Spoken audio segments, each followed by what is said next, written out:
Every kid at Hargrove Boys Home knew what a key meant. A key meant someone was coming to get you.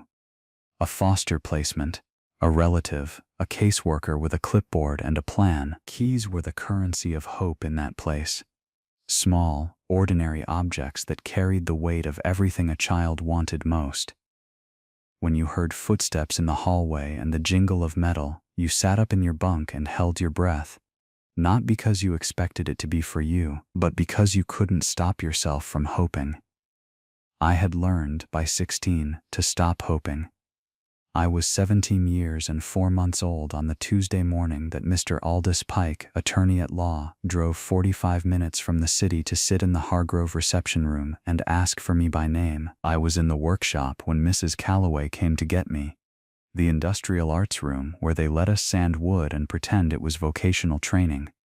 My hands were covered in sawdust. I remember that detail because of what it meant later when I understood who my grandfather was and what he had spent his life doing. I wiped my hands on my jeans and followed Mrs. Calloway down the linoleum hallway. The reception room at Hargrove smelled of artificial lemon and old carpet. Aldous Pike was sitting in one of the plastic chairs, his briefcase balanced on his knees, his gray suit immaculate in a way that made the room look shabbier by contrast. He was a man in his late 60s, with careful eyes and the posture of someone who had spent a lifetime delivering news he hadn't caused. He stood when I entered. That surprised me. Adults at Hargrove didn't stand for us. "Nolan?" he said. "Nolan Frey." "Yes, sir." He extended his hand. I shook it, still confused, my sawdust knuckles against his clean palm. "My name is Aldous Pike. I'm a solicitor from the city. Please, sit down." We sat across from each other in the plastic chairs.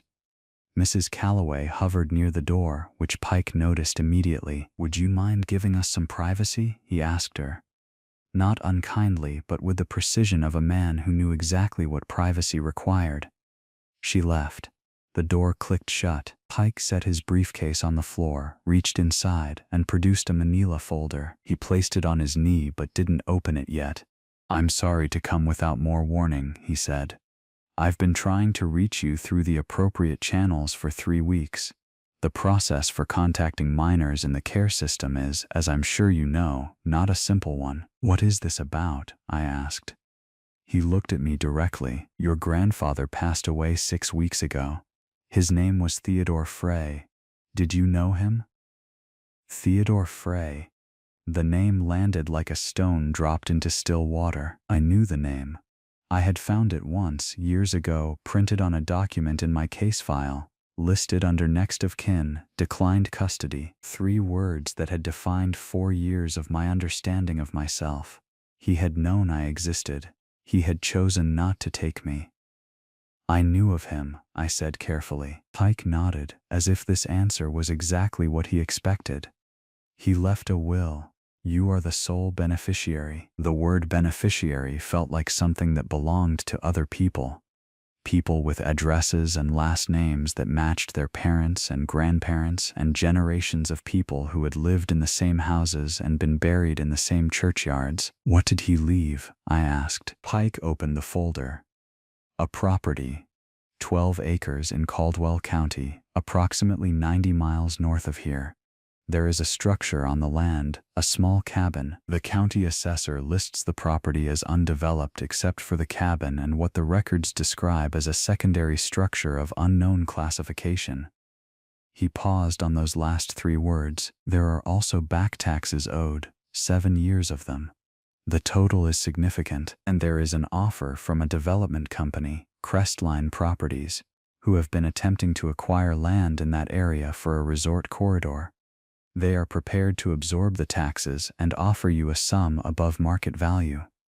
He named the number. I had never heard that many digits applied to something that was supposed to belong to me. It didn't feel real. It felt like a word in a language I didn't speak. "What's the secondary structure?" I asked. Pike looked at me over the top of his folder. "The county assessor isn't certain. It doesn't appear on any of the original land surveys. Your grandfather appears to have built it himself at some point in the last 15 years.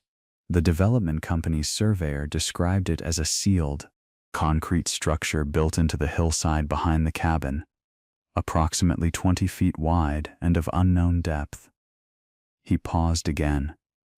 They described the entrance as welded shut. Not locked, not chained. Welded. My mind turned that over slowly, the way I turned wood in the workshop, examining the grain, looking for what the material was trying to tell me. "What's the offer contingent on?" I asked. "Signing over all rights to the property, immediate transfer. And if I don't sign, 90 days before the county moves to seize for the back taxes. After that, the property goes to auction and you receive nothing." He closed the folder, set it on the empty chair beside him. Then he reached back into his briefcase and produced something else. Not a key, a map. It was rolled and tied with a piece of cotton string. The paper yellowed at the edges, the kind of paper that has been handled many times. He placed it on the folder. "This," Pike said, "was left separately from the will. Your grandfather's instructions were very specific. It was not to be filed with the estate. It was to be delivered to you, in person, before you made any decision about the property." He looked at the roll of paper, then at me. He said, and I'm quoting directly here, "Give the boy the map first. Let him understand what he's deciding before he decides it." I looked at the map. I looked at Pike. "He didn't leave a key," I said slowly. Just the map, Pike confirmed. "I asked him about that, the last time I saw him," he said. Pike cleared his throat, a small sound, careful. "He said that keys are for things that are already open. Maps are for things that have to be found." I held the map for the rest of that afternoon without opening it. I carried it to dinner, to the common room, to my bunk. I lay on my back in the dark with it resting on my chest, the paper warm from my body heat, listening to the other boys breathe themselves to sleep around me. I thought about Theodore Frey and the 3 words in my case file. Declined custody. I had built a story around those words over the years, the only story available to me. He was indifferent. He was afraid. He was ashamed of me, of whatever had produced me, of the complicated wreckage of a son and a daughter-in-law and an accident on a wet road when I was 7 years old. The story was simple, and it was painful, and it had the terrible utility of all painful stories. It explained everything without requiring anything from me. Keys are for things that are already open. Maps are for things that have to be found. I untied the string in the dark. If you like the video, please subscribe to our channel. The map was hand-drawn in pencil, the lines precise and confident, the lines of someone who understood topography, who had spent time measuring land and reading contours. It showed the property from above, every significant feature marked: the cabin, a small square near the road, a stream running through the eastern boundary, the hill rising behind the cabin with its elevation lines marked in careful increments, and at the top of the hill, where the contour lines compressed and the terrain steepened, a circle. Inside the circle, in my grandfather's handwriting, small, deliberate letters, the handwriting of a man who measured twice before he wrote anything. "Start here. Not at the door. At the hill above it. 12 paces north from the old cedar. Not the entrance. Not the sealed door. The hill above it." Whatever was inside the concrete structure, my grandfather didn't want me going in through the front. He wanted me to come at it from above. He wanted me to understand the shape of the thing before I entered it. I lay in the dark for a long time, reading that single instruction over and over. Then I made a decision. I got up at 5:47 the next morning. I packed the only bag I owned. At breakfast, I told Mrs. Calloway I needed to see Pike again. She called his office. He arrived by 9. "I need to go to the property," I said, "before I sign anything." Pike looked at me for a long moment. Then he nodded once, the nod of a man who had been expecting this answer. "I'll drive you," he said. The drive took 2 hours through a country I had never seen. The city giving way to towns, then to farms, then to the kind of landscape that exists before roads become confident about where they're going. Pike drove in silence for most of it, which I was grateful for. I watched the trees change, maples first, then birch, then the tall dark pines that meant we were climbing. Caldwell County appeared as a sign and then as a different quality of air. Cooler, carrying pine resin and the particular stillness of land that hasn't been in a hurry for a long time. The property was at the end of a gravel road that narrowed until it was barely wider than the car. Pike parked where the road ended at a rusted gate. Beyond the gate, a footpath continued through the trees. I got out. The air hit me first, cold and resinous, carrying the smell of wet soil and something older underneath, something mineral and permanent. The smell of deep ground. The cabin is about a 1/4 mile in, Pike said, coming around the car. The hill is behind it. We walked in silence through the trees. The cabin was small and weathered, its logs silvered with age. The porch sagged on one side. A window was cracked and repaired from the inside with a piece of cardboard taped to the glass. It had the look of a place that had been maintained. Not lovingly, not aesthetically, but functionally. Things were fixed when they stopped working. Nothing was fixed for appearance. It was the cabin of a man who was not there for the cabin. I pulled out the map. He said, "Start at the hill above it," I told Pike. 12 paces north from the old cedar.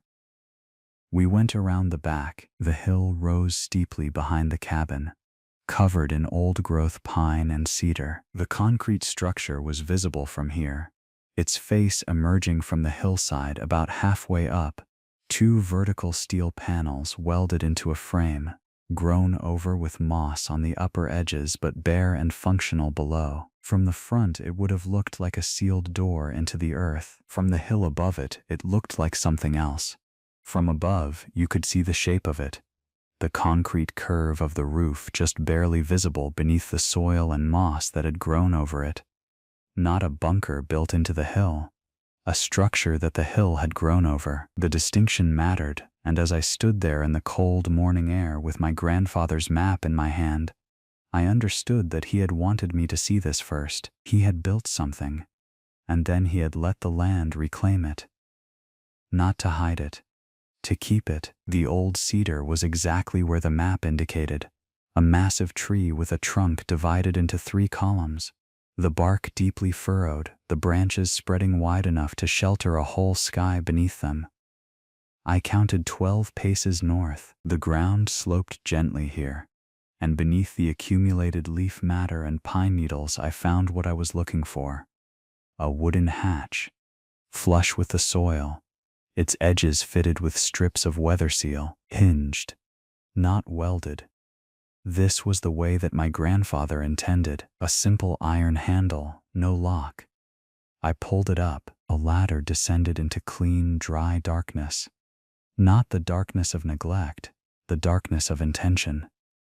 Dry air rose from below, steady temperature, the faint smell of concrete dust and cedar. I looked at Pike. "Wait here," I said. "Nolan, please." He stepped back. I descended the ladder. The space below was not large, perhaps 20 feet long, 10 wide. The ceiling just high enough to stand upright in the center. The walls were poured concrete, smooth, sealed with something that had kept them bone dry for what must have been years of weather above. Battery-powered lanterns sat on a shelf near the base of the ladder, the kind that hold their charge for months in standby mode. I clicked one on. The light revealed the room fully. The left wall was entirely shelving, floor to ceiling, constructed from steel angle iron bolted directly into the concrete. On the shelves were archival boxes, the gray acid-free kind used in libraries, each one labeled in my grandfather's handwriting, not labels of secrecy, labels of care. Survey records, Caldwell County, 1987-1998.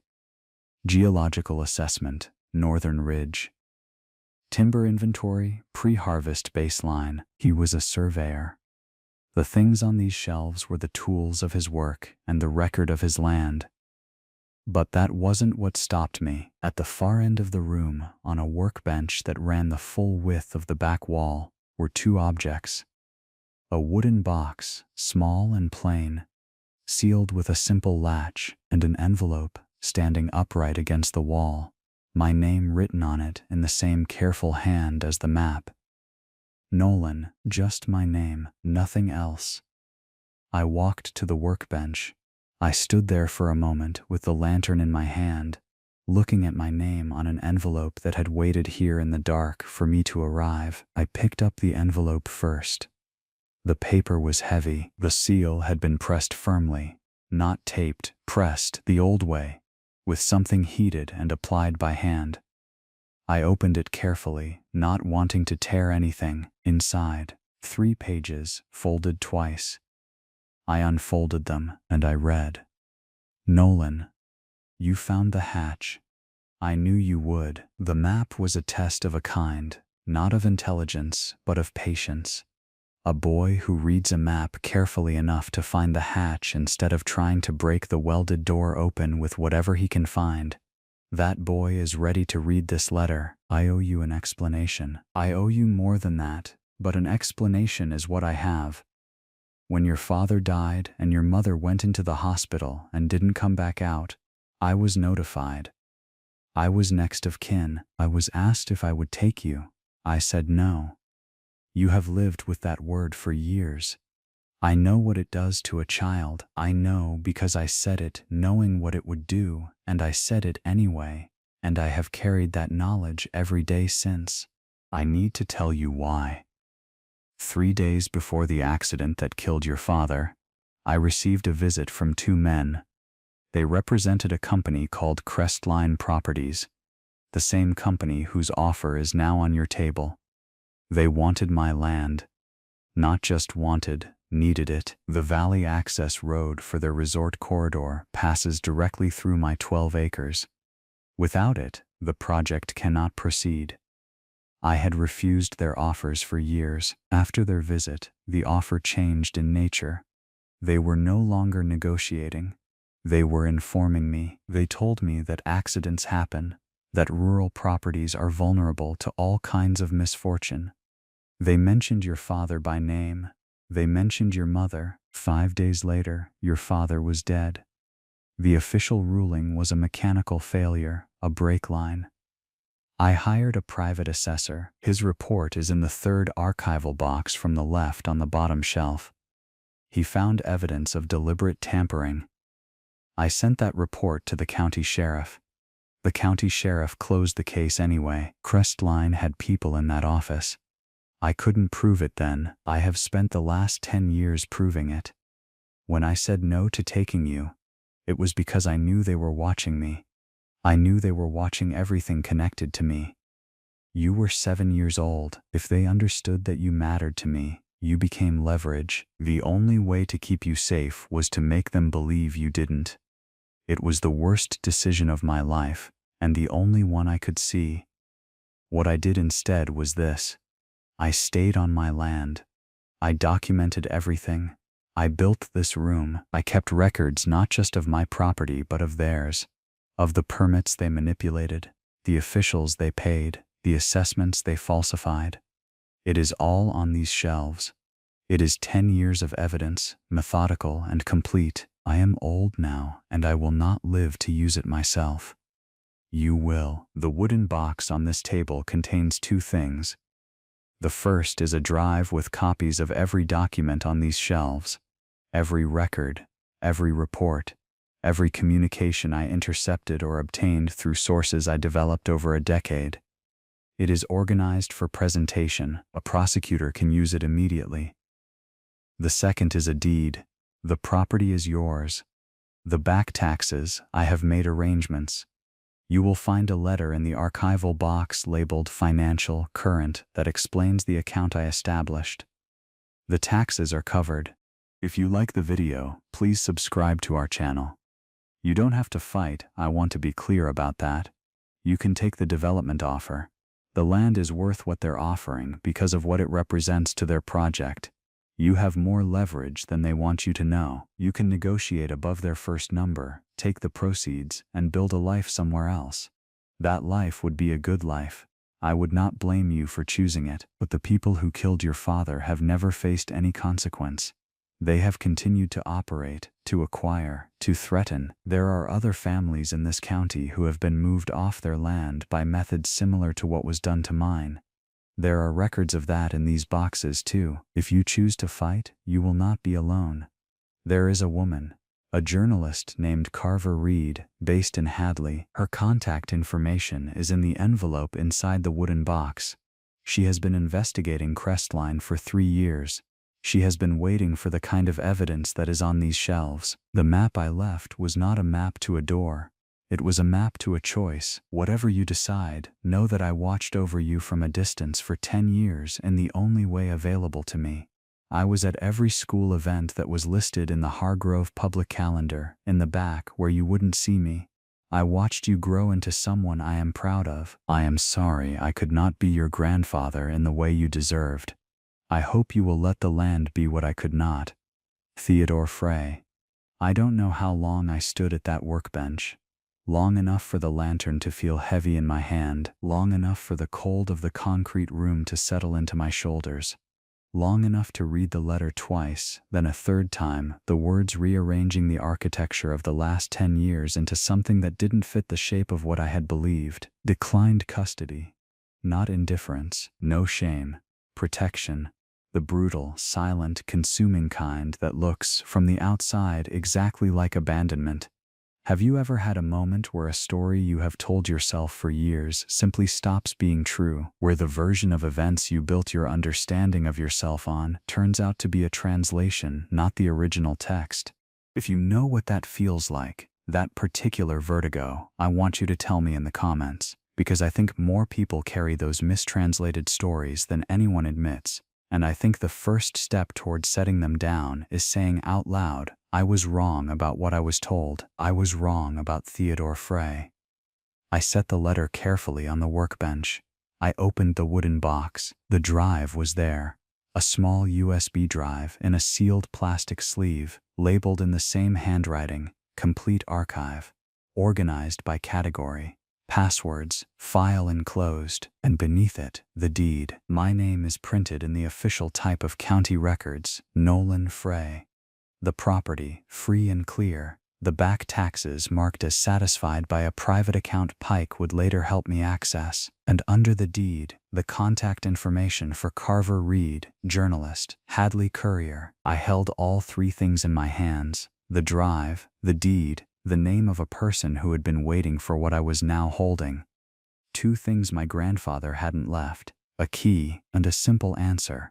What he had left was harder and more valuable than either. Before I tell you what I chose, I want to tell you about the land. I spent that first afternoon walking the 12 acres while Pike waited at the cabin, reading something on his phone and occasionally looking up at the tree line with the patient expression of a man who understood that some things couldn't be hurried. The property was rough and alive in the way that land gets when it hasn't been managed for profit, when it has simply been allowed to exist according to its own logic. The stream in the east was clear and fast, running over stones that had been smoothed by decades of cold water. The old-growth pines in the north corner were enormous, their trunks wider than I could reach around, their canopy so dense that the light beneath them was green and cathedral still. My grandfather's surveyor's marks were still visible on some of the trees, small painted notches, faded now, but legible if you knew to look for them. He had measured this place. He had known every boundary, every elevation change, every place where the water ran and where the soil composition changed. He had walked every foot of these 12 acres hundreds of times. He had not loved this land casually. Near the stream, I found something I hadn't been looking for. A wooden bench, simple construction, weathered to the color of the surrounding bark, placed at the exact angle that gave a view through the pines to the valley below. Someone had sat here. Someone had sat here often enough to wear a shallow depression in the soil at the bench's feet. I sat there now, the valley spread below me. dormant fields and dark tree lines and the silver thread of the river winding toward a town I couldn't see. The development company's project, if it proceeded, would require a road through here, would require clearing this tree line, filling the stream corridor, converting this view into the service infrastructure of someone else's recreation. My grandfather had sat on this bench and looked at this valley and refused, and then men had come and threatened him, and his son had died, and he had sat on this bench alone for 10 years keeping records and growing old and watching over a boy he couldn't acknowledge from the back rows of school performances. I was at every school event listed in the Hargrove public calendar. I thought about that for a long time.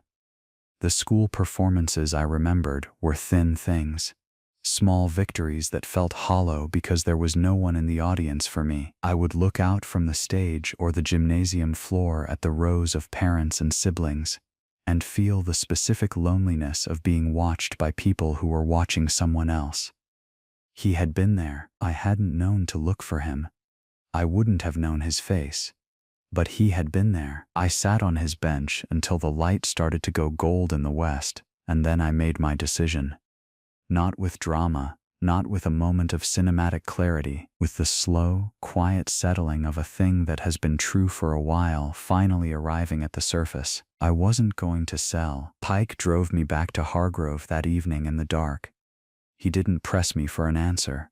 At the gate, before I got out of the car, I told him, "I'm not signing the development offer." He was quiet for a moment. "The back taxes are covered," he said carefully, "so that pressure is removed. But the offer—" "I know what the offer is," I said. "I'm not signing it." Another pause. Then, "Your grandfather told me you'd say that." I looked at him. He said. Pike reached into his breast pocket and produced a small index card, handwritten, clearly prepared in advance. He read from it. "If the boy says no to the development offer, tell him the next step is Carver Reed at the Hadley Courier. Tell him I've already spoken to her. Tell him she's ready." He handed me the card. I turned it over in my hands. Theodore Frey's handwriting on one side, and on the other, in different ink, added later, a phone number and a name, Carver Reed. "He planned for this," I said. "He planned for several possibilities," Pike said carefully. "But I think, yes, he thought this was the one you choose." I looked at the card for a long moment. "He didn't know me," I said. "It wasn't an accusation, it was just true." "No," Pike agreed. "But he watched you for 10 years, he said. Watching is how a surveyor knows land, not by owning it, but by learning its nature." He paused. "He said you had his nature." I got out of the car. I stood in the cold outside Hargrove's gate, the card in my hand, the smell of pine still in my jacket from the afternoon on the land. I had 4 months until I aged out of the system, 4 months of state care remaining. And then I was a legal adult with a deed in my name and a USB drive full of evidence and the contact information for a journalist who had been waiting 3 years for what I was holding, 4 months to prepare for the beginning of something I didn't yet know how to name. I called Carver Reed the next morning from the library's public phone. She answered on the second ring. Reed, one word, flat and professional. The voice of someone who picks up calls she doesn't recognize because not picking up costs too much. "My name is Nolan Frey," I said. "Theodore Frey was my grandfather." The silence that followed was 3 seconds long. I counted them. "Where are you?" she said. "Hargrove Boys Home. I'll be a minor for 4 more months." Another pause, shorter. "Can you get me a copy of what's on that drive?" "How did you know about the drive?" "Your grandfather told me it existed 2 years ago. He said he was building something. He said when it was ready he'd send it through a lawyer." She paused.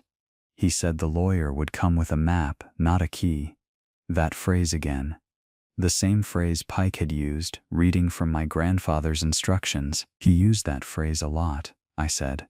"He explained it to me once," Carver said. "He said keys are given to people you trust. Maps are given to people you respect enough to let you find their own way. I sat with that for a moment. I need to know what I'm doing before I do it, I said. I need to understand what's on those shelves before I hand anything over. I need to be the one who decides how this moves. That's not how journalism usually works, she said. That's how this is going to work. Another pause. Then, your grandfather said you'd say something like that too. He didn't know me. Maybe not. But he knew what he'd built. The 4 months that followed were the most purposeful of my life.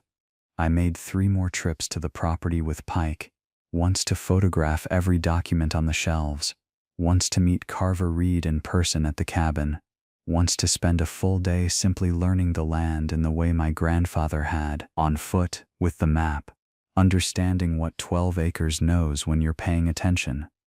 Carver Reed was a woman in her 40s, compact and precise, with the watchful economy of movement that comes from years of not having time to waste on the unnecessary. She walked through my grandfather's archive with the expression of someone seeing the answer to a question they've been asking for 3 years.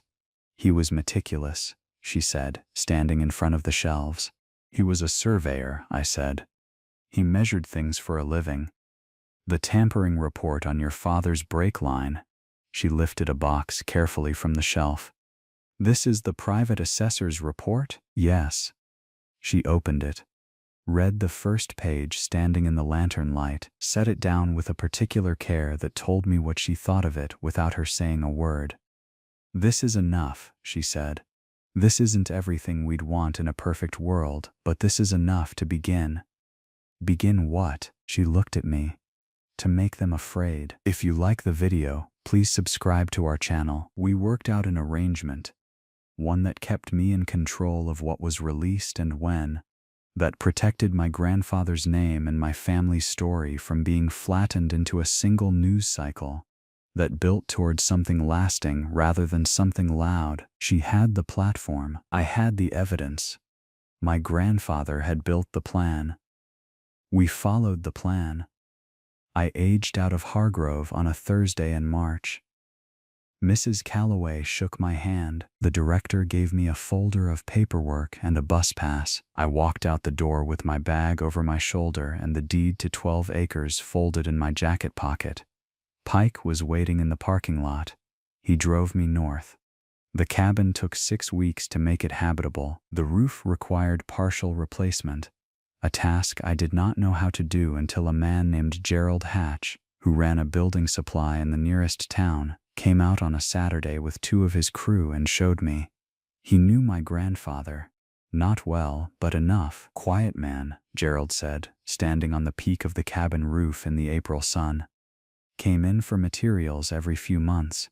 Always knew exactly what he needed. No more, no less. He looked out at the property. We heard he passed. Didn't know he had family. He had me, I said. He just didn't say so. Gerald looked at me for a moment. Then he nodded and went back to work. The community appeared the way communities do when a story begins to be known. Slowly, one person at a time, each connection adding to the next. Gerald's crew came back on 2 more Saturdays. A woman named Iris, who kept bees on the neighboring property and had apparently watched the cabin stand empty for years, brought food and information about the local water table in equal measure. A retired county engineer named Walsh, who had quietly distrusted Crestline Properties for years and had his own small archive of suspicious permits, appeared one afternoon with a folder under his arm and the expression of a man who has been waiting for permission to say something. I gave him permission. His documents went onto the drive. The archive grew. Carver Reed's first article ran in late May. It was careful and precise, the work of a journalist who understood that the first piece had to be the one that couldn't be contested, the one that established the foundation everything else would stand on. It focused on the permit irregularities, the falsified assessments, the pattern of land acquisition that had left 12 families in Caldwell County displaced over 15 years. It is named Crestline Properties. It did not yet name what happened to my father. The response came within 48 hours. 2 lawyers representing Crestline contacted Pike. They made an offer, not for the land this time, but for my silence. They were willing to absorb the back taxes, pay a settlement, make everything go away quietly. I was sitting on my grandfather's bench when Pike called to tell me. The valley below was green with early summer. The stream I could hear from here was running fast with snowmelt. The pines around the bench were enormous and patient, the way old trees are patient. Not because they don't feel time, but because they measure it differently. Tell them no, I said. Pike was quiet for a moment. They'll escalate. I know. Nolan, these people, I know who these people are, I said. My grandfather spent 10 years knowing who they are. He left me everything he found out. I looked at the valley. Tell them no. The escalation came in the form of county pressure. Inspections of the cabin, questions about the permits for my grandfather's concrete structure, attempts to reclassify the property's zoning in ways that would trigger additional regulatory burden. It was the machinery of institutional harassment, the same machinery my grandfather had documented being used against others, now turned on me. Walsh, the retired county engineer, recognized every move. He had seen them used before. This is a textbook, he said one afternoon, sitting at my kitchen table with a cup of coffee and a stack of code documents. They're trying to bury you in the process, make it expensive and exhausting. Can they succeed? I asked. Without legal help, yes. He looked at me over his coffee cup. With it, no. The legal help came from an unexpected direction. Carver's second article, which focused on the Brakeline report and the question of what had happened to my father, reached a prosecutor in the state attorney general's office named Diane Vargas, who had been building a file on Crestline's principles for 2 years and had been missing exactly the kind of corroborating evidence that was sitting in my grandfather's archive. She called me directly. Your grandfather's assessor's report, she said. The private one. Is the assessor still alive? I don't know. I need to find out. He was. Retired, living 3 counties east, and willing, more than willing, to give a formal deposition once he understood the context. He had always believed something was wrong about the Brakeline. He had never been asked to say so officially. The deposition was added to the archive. The archive went to Vargas. Vargas moved with the methodical speed of someone who had been building toward this moment for longer than I had been involved. What followed took 8 months. I won't describe the legal process in detail, because legal processes are not stories. They are the necessary scaffolding around stories, useful but not themselves illuminating. What I will tell you is this. By the following spring, Crestline Properties had ceased operations under that name. 3 of its principals faced charges. The county sheriff who had closed my father's case was under investigation. The permit irregularities Walsh had documented resulted in a state-level audit of the development approval process that found problems extending far beyond Caldwell County. The families who had been displaced from their land did not all get it back. Some of the land was already built on, already changed, but the settlement fund that resulted from the case provided the means to make choices they hadn't previously had. For some, that was enough. For my father, there was no justice that would undo what had been done. His case was reclassified. The official record now reflects what the private assessor had always known. It doesn't bring him back, but it names what happened, and naming matters. It is the difference between a lie that ends and a truth that stays. I am standing on the cabin porch now as I finish telling you this. The repairs are holding. The roof line is straight, the porch level, the window above the kitchen table letting in the kind of afternoon light that turns the whole room amber in late October. Gerald's crew did good work, and so did I, learning from them one task at a time. The concrete structure behind the hill is no longer sealed. I removed the welded panels in the spring. Not because the archive needed to move out, though it did move out, to Vargas's office and then to the court record and then to public knowledge, but because my grandfather had built that room as a place to store what he was afraid of. I didn't want it to be a place of fear anymore. Now it's a root cellar. The shelves that held archival boxes hold mason jars and root vegetables. The lanterns that illuminated documents now illuminate ordinary winter provisions. It is a practical space doing a practical job, which is all any structure ever really wants to be. The bench by the stream is exactly where I left it on the first afternoon I sat there, worn smooth, angled toward the valley, the soil beneath it marked by decades of a man sitting and looking at the land he loved and the distance between himself and a grandson he couldn't reach. I sit there most evenings, not to grieve, to think, which is different.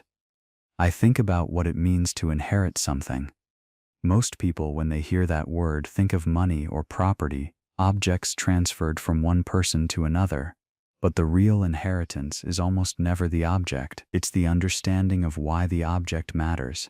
It's the story behind the land, the reason for the structure, the purpose the sealed door was protecting. My grandfather didn't leave me 12 acres. He left me the knowledge of what 12 acres can mean when someone has loved it carefully and fought for it honestly. He left me the tools, literal and otherwise, to continue something he couldn't finish. He left me, as he put it, a map rather than a key, because a key opens something that someone else has already built. A map gives you the means to find something and decide for yourself whether to enter. I am still deciding, in the small ways that matter, what to plant in the spring, which section of the forest to leave untouched, how to use the stream corridor in a way that honors the watershed rather than extracting from it. These are small decisions, and they are mine. My grandfather left me the land and the knowledge. The life lived on it is my own construction. Carver Reed is writing a longer piece, a full account of the case, the families affected, the decade of quiet evidence gathering that made justice possible. She asked me to contribute my portion of the story. I did. She asked me what I would want readers to understand. I thought about it for a long time before I answered. What I said was this: the most dangerous thing a powerful institution can do to a person is convince them that their story doesn't matter enough to fight for. That the easy option is the only realistic one. That the complicated, costly, uncertain path toward truth is a form of self-destruction rather than a form of self-respect. My grandfather spent 10 years in this cabin refusing to believe that. He paid an enormous personal price for that refusal. The price of isolation and grief and the particular loneliness of a man who loves someone he cannot acknowledge. He paid for it anyway. He paid it, and then he left me the receipts, organized by category, with a note explaining what each one was for. That is the inheritance, not the land, not the archive, not even justice, though justice mattered. The inheritance is the understanding that some things are worth the cost of fighting for, that the cost of not fighting is often higher than we're told, and that a map left in the right hands at the right time can undo what a key never could. If this story found something in you, if you've ever been handed a situation and told the easy option was the only realistic one, if you've ever discovered that the story you were told about yourself was a translation rather than the original, I want to hear from you in the comments, not because I need you to agree with my grandfather's choices or mine, but because these stories exist in community with each other. They gain meaning when they're heard alongside other people's versions of the same kinds of fights. Tell me what you would have done with the map. Tell me what your version of the sealed door was, and whether you opened it. Subscribe if you want to stay in this conversation. We tell stories here about people who were handed hard things and chose not to put them down, not because they were brave in the cinematic sense, but because the alternative cost too much. My grandfather sat on this bench for 10 years, keeping records and keeping faith that the boy he was watching from the back rows of school performances would one day be ready. I am sitting on the same bench now. The valley below is going orange with autumn. The stream is running steadily. The pines are tall and patient. I am not finished building yet, but I know what I'm building toward. And for the first time in my life, that is enough.